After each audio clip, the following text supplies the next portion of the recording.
You didn't ask, but I guess you're right. Yeah, I do often wish people from super specific time periods could tell me about super specific vibes they experienced. Let me explain what I mean. What was the vibe of summer of 1937 in urban Minnesota? What was the feeling in the air? You know, what was everyone thinking about? I gotta take my turn first and talk about the...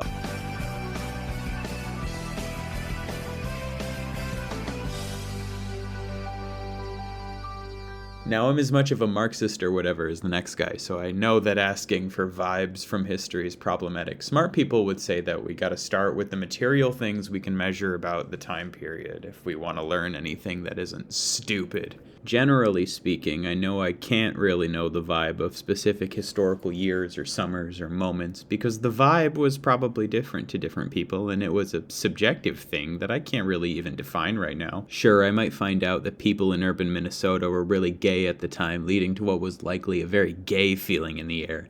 But I'll never know what it truly felt like to be there and to be thinking and breathing.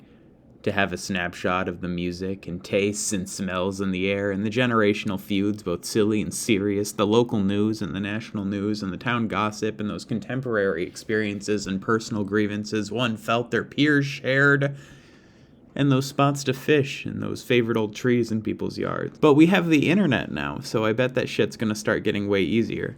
You want to know the vibe of a time and place where people had the internet? You can go experience it right now with an upsetting amount of clarity. When it comes to the 2000s, Gen Z seems to have a fascination with capturing our fleeting recollection of what it felt like to be a kid during. In the 2000s, me, my mom, and my stepdad just moved to a city in Michigan.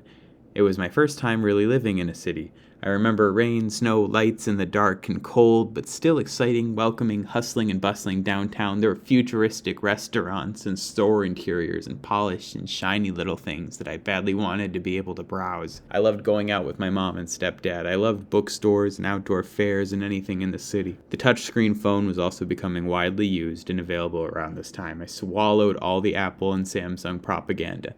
To me, this beautiful future was strongly helped along by the new consumer gadgets and video games and media. But things like freshly printed book copies on store shelves, sushi rolls, car seat leather, and pop music on the radio felt like the future too.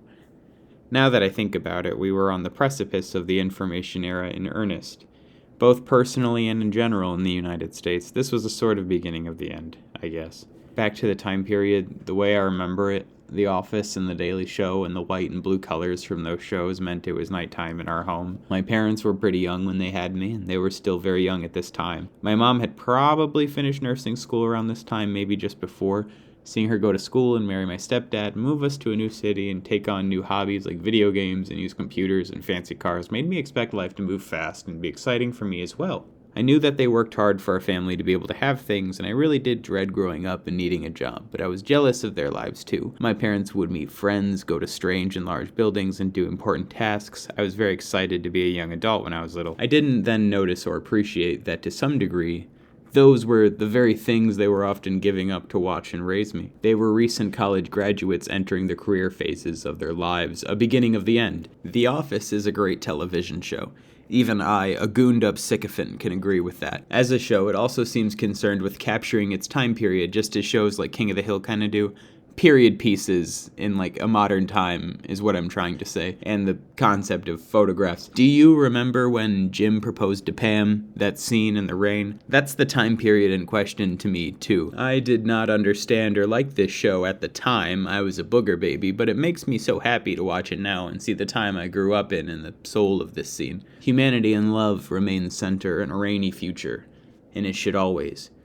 That's basically all I had to say. Let me know if that was anything. I guess I also wanted to mention that GTA 5's aesthetic feels like the time period I was a teenager and captured very well if The Office's background kind of does that for my childhood. The shiny LA people and all the iPhones and like the looming idiocracy vibes. Also, none of this was written with AI, and you can tell because it's not good.